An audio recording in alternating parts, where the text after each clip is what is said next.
మీరు మూవీ థియేటర్లో మూవీ చూస్తున్నారు. సడన్గా ఇంటి నుంచి ఎమర్జెన్సీ కాల్ ఒకటి వచ్చింది. ఏం చేస్తారు? థియేటర్ నుంచి వెంటనే ఎగ్జిట్ అయిపోతారు. దీన్ని బ్రేక్ అంటారు.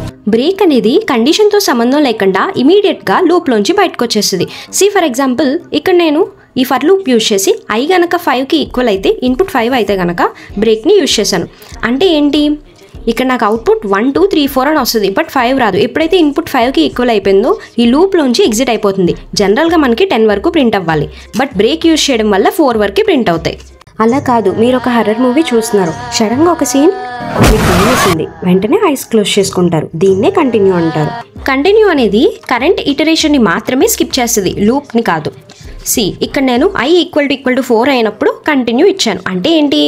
I 4 అయితే కనుక ఆ ఇటరేషన్ని స్కిప్ చేసేసి రిమైనింగ్ ఎంతవరకు లూప్ కంటిన్యూ అవ్వాలో అంతవరకు అవుతుంది. ఇక్కడ అవుట్పుట్ 1 2 3 4 అనేది రాదు, 6 వరకు వస్తుంది.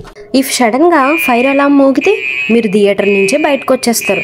దీన్నే ఎగ్జిట్ అంటారు. ఎగ్జిట్ అంటే ఎంటైర్ ప్రోగ్రామ్ నుంచే బయటకు వచ్చేస్తుంది, నాట్ జస్ట్ లూప్. ఇక్కడ I = 6 అయినప్పుడు నేను ఎగ్జిట్ ఇచ్చాను, సో దట్ నాకు అవుట్పుట్స్ 1 2 3 4 5 6 అయినప్పుడు ఎంటైర్. ఇంకా మనకి ఇది జస్ట్ లూప్ వరకే, అలా కాకుండా ఇంకా కింద ప్రోగ్రామ్ ఉంటే దాని నుంచి మొత్తం ఎగ్జిట్ అయిపోతుంది. బ్రేక్, కంటిన్యూ, ఎగ్జిట్ గురించి ఇంకా డీటెయిల్ నోట్స్ కావాలి అంటే వెంటనే ఛానల్ని ఫాలో చేసి Day 9 అని కామెంట్ చేయండి. లింక్ మీడియంలో ఉంటుంది.